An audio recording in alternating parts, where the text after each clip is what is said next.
Hey everyone, welcome back to my channel living life uncut.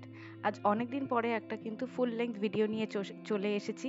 আর তোমরা already নিশ্চয়ই thumbnail দেখে বুঝেই গেছো যে ভিডিওটা হচ্ছে আমার ড্রেসার অর্গানাইজেশন নিয়ে। আমার বেডের পাশে কিন্তু আলাদা করে কোনো বেড সাইড নেই, সেই জন্য আমার ড্রয়ার এর যে ফাংশনালিটি সেটা কিন্তু আমার ড্রেসারের মধ্যে থেকেই ফুলফিল করতে হয়। আর তোমরা দেখতেই পাচ্ছ যে আমার ড্রেসারের ভিতরের যে দুটো ড্রয়ার রয়েছে সেটার কি অবস্থা। টোটালি আনঅর্গানাইজড ওয়েতে সব কিছু যেন ডাম্প করা রয়েছে। আর সন্ধেবেলা উঠে যখন প্রথম কাজ আমার যেটা হয় সেটা হচ্ছে আমি চুলটা বেঁধে তারপর আমার সব কাজ শুরু করি। কিন্তু এই অবস্থা দেখে কোথা থেকে আর ক্লিপ পাবো, কোথা থেকে আর চুল বাঁধবো, তাই সবার আগেই শুরু করলাম আমার ড্রেসারের ফার্স্ট দুটো ড্রয়ারকে ভালোভাবে অর্গানাইজ করা নিয়ে। দেখতেই পাচ্ছ সব কিছু আমাকে প্রথমে বার করতে হচ্ছে, কারণ segregation is very important when it comes to organisation.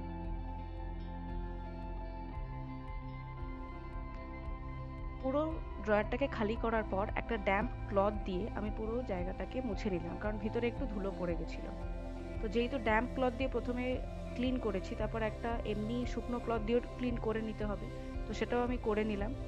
তারপর যেটা সবাই চিন্তা করে সেটা হচ্ছে কিছু অর্গানাইজার কেনা, যেগুলো অবভিয়াসলি আমরা নেটে বা মানে অনলাইনে বা অফলাইন স্টোরেও পেয়ে যাব, কিন্তু আমি হুট করে সেটাই কিনতে চাইছিলাম না। বাড়িতে এক্সিস্টিং কিছু ফোনের বক্স আশা করি সবারই থাকে, তো সেটাকে কি করে রিপারপাস করা যায় সেটাই কিন্তু আমি এখানে তোমাদেরকে দেখিয়েছি।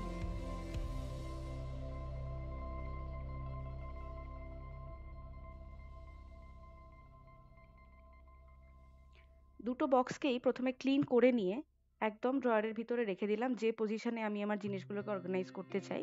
আর এটা আমার দুটো ওয়াচ, একটা আমার এবং আরেকটা আমার হাজবেন্ডের। বেসিক্যালি এই ড্রয়ারের মধ্যে যে জিনিসগুলো থাকে সেগুলো আমার এবং আমার হাজবেন্ডের ইউজ করার জন্য, তো সেই অনুযায়ী আমি সাজিয়েছি। তোমরা তোমাদের মতো করে করে নিতে পারো। এটা একটা ছোট্ট গ্লাস বক্স, মানে একটা ছোট কন্টেনার বলতে পারো। এটার মধ্যে আগে অনেক ছোট ছোট ক্যান্ডিজ ছিল, তো এটা আমার কাছে পড়েই ছিল। তো ভাবলাম যে সেগ্রিগেশনের জন্য তো আমার অবভিয়াসলি জিনিসপত্র লাগবে যেটার মধ্যে আমি সেগ্রিগেশনটা করব।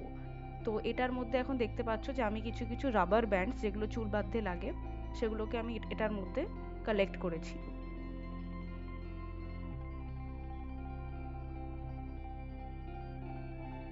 এই যে পুরো কালেকশন হয়ে গেছে। তো এবার আমি ওটাকে রেখে দেবো। আর এটা একটা পুরনো জুয়েলারি বক্স, মানে এর মধ্যে আমার আগে একটা কানের দুল কেনা হয়েছিল, তো সেটা তো কানের দুলটা তো এখন ইউজ করা হয় বা অন্য জায়গায় সেটা রাখা হয়ে গেছে, তো বক্সটা ওয়াজ লাইক লাইং অ্যারাউন্ড। তো ভাবলাম এটার মধ্যে যদি সেফটি পিনগুলোকে আমি খুলে একটা একটা করে সিঙ্গেল ভাবে রাখি, তাহলে অবভিয়াসলি যখন আমি কোনো ওয়েস্টার্ন ওয়্যার বা ইন্ডিয়ান ওয়্যার পরবো, বেসিক্যালি ট্রেডিশনাল ওয়্যারেই আমাদের এটা বেশি লাগে সেফটি পিনের ইউজটা, তো তখন আমার ইউজ করতে খুব ইজি হবে। এবং এটা শুধু আমার বলেই নয়, আজকে যদি আমার রুমে অন্য কেউ এসে রেডি হয়, সে ইজিলি কিন্তু এই জিনিসগুলোকে পেতে পারবে। অ্যাক্সেসিবিলিটি কিন্তু অনেক বেশি ইজি হবে, যার জন্য ক্লাটারিং এর ব্যাপারগুলো কিন্তু ধীরে ধীরে কমে যাবে।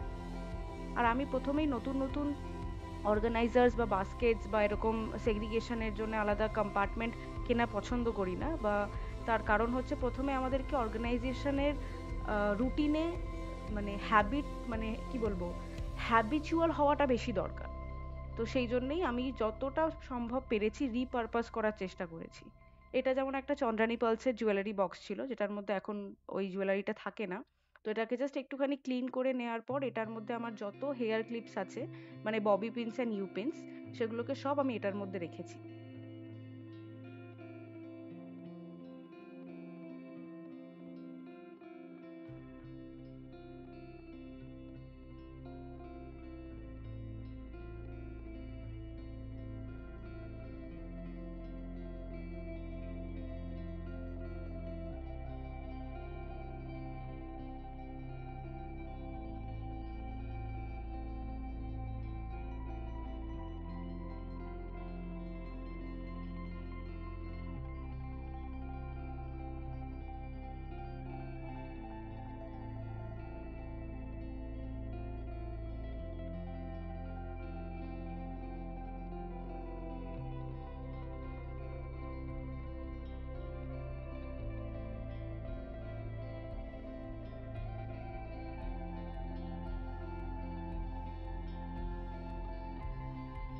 এই যে সব কটাকে আমি একটা জায়গার মধ্যে রেখে নিয়েছি, যাতে করে যখনই আমি চুল বাঁধবো যাতে এই বক্সটা পেয়ে গেলেই আমি পুরো সর্টেড হয়ে যাই।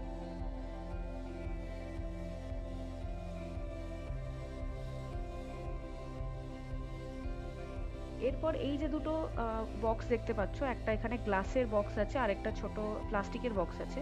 তো এর মধ্যে আমি আমার রেগুলার যে ইয়াররিংসগুলো পরি বা যে নেকলেসগুলো পরি সেগুলোকে আমি রাখতাম। তো সেটাকে ভালো করে দেখার পর যেটা আমি দেখি যে আমার অ্যাকচুয়ালি ইয়ারে 3টে পিয়ার্সিং আছে। তো আমি 3টে দুল জেনারেলি পরি, কিন্তু এছাড়াও ওখানে অনেক কটা দুল ছিল যেগুলো আমি রেগুলার বেসিসে পড়ি না বা যেগুলো আননেসেসারি ওখানে ঘুরে বেড়াচ্ছে।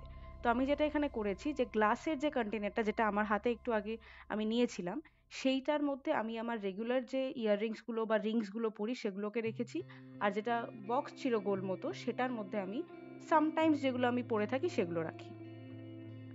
এইটা যে বক্সটা দেখতে পাচ্ছ এটা একটা ওয়াচ বক্স, আর এর মধ্যে আমি আমার কয়েকটা নেকলেস আর পেন্ডেন্ট এগুলো রেখেছিলাম।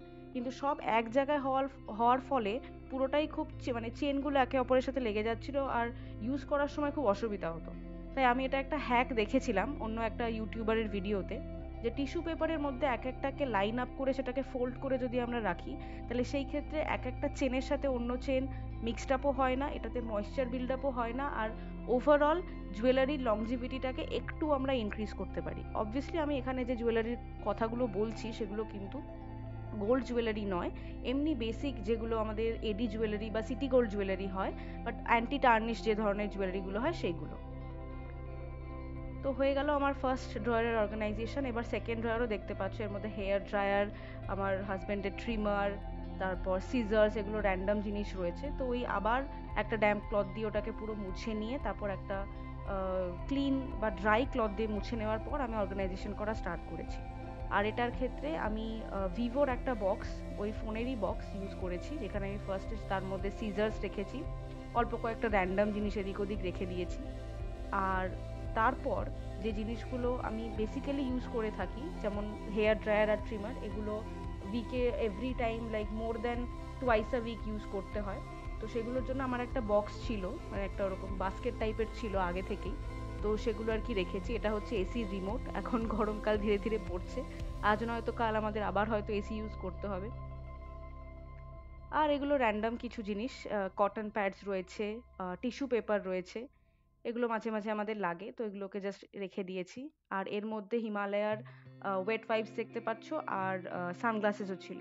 আর এটা একটা আমার পুরনো মিরর, যেটা আমি অনেক সময় হেয়ার স্টাইল করলে আমার হেয়ারের পিছনটা আর কি দেখতে হয়, তো তার জন্য আমি এটাকে এই বাস্কেটের মধ্যে রেখেছি যাতে দেখতে সুবিধা হয়। And finally this are the two drawers, যেটাকে আমি আমার কনভিনিয়েন্স অনুযায়ী সাজিয়ে নিয়েছি। তোমরা তোমাদের মতো করে এটাকে আরও সুন্দরভাবে আরও স্পেস ম্যাক্সিমাইজ কীভাবে করতে পারো সেগুলো তোমরা ট্রাই করতে পারো, বাট ফর দ্য বিগিনার্স আমি বলবো যে দিস ইজ লাইক আ ছোটোখাটো guide. So yeah, that's it. আবার দেখা হবে নেক্সট ভিডিওতে।